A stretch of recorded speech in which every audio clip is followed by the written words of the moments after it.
Avant, c'était un cinéma qui a fermé en 1975. Puis c'est devenu un magasin de bricolage et j'ai eu l'opportunité d'aménager ce lieu en théâtre. Alors cet atelier existe depuis une quinzaine d'années.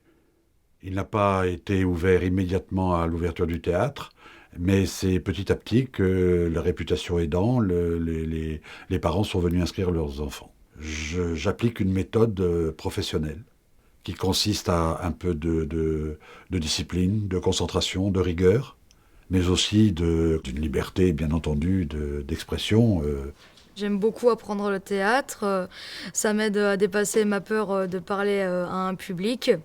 Donc ça m'aide surtout pendant mes exposés ou alors quand je parle à d'autres personnes.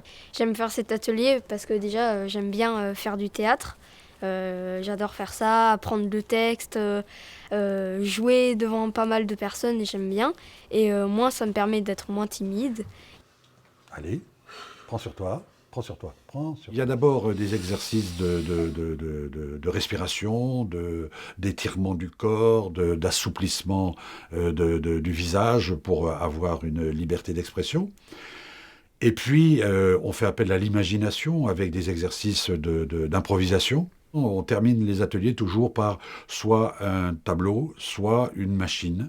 Un tableau, c'est-à-dire que je laisse les enfants libres sur scène d'imaginer une position qui va représenter une action, une activité ou un personnage. Et un à un, les enfants autour viennent composer le tableau selon ce qu'ils ont compris. Et puis là, au mois de décembre, c'est le cas en ce moment, par exemple, on découvre un texte, on le lit et en fonction de ce que j'entends des enfants, mais je répartis les rôles, mais j'écoute aussi ce qu'ils proposent parce qu'il y a des fois des choses très intéressantes. En même temps ? Oui. Un bon apprentissage, ça. Hein, de travailler, de parler au même rythme, c'est pas évident, ça s'apprend. Et vous le ferez sans problème. Parce que moi, j'ai bien réfléchi. Tu dis toujours que je ne réfléchis pas. C'est un enterrement, d'accord? L'enterrement de ta grand-mère. Et alors? C'est comme ça. Après, ça leur donne une assurance. Parce que c'est le but du métier, c'est du métier d'acteur, c'est d'être confiant, serein, d'être libre. Et je leur apprends des choses et ils apprennent des choses sur l'histoire, sur le vocabulaire, sur la société. Donc ça fait partie de mon métier. Et ça, j'adore faire ça. Et des élèves viennent après l'épreuve du bac, surtout l'oral d'ailleurs, ils viennent, ils me disent ouais, tu te rends compte, Gérard, à l'oral, j'ai eu 18.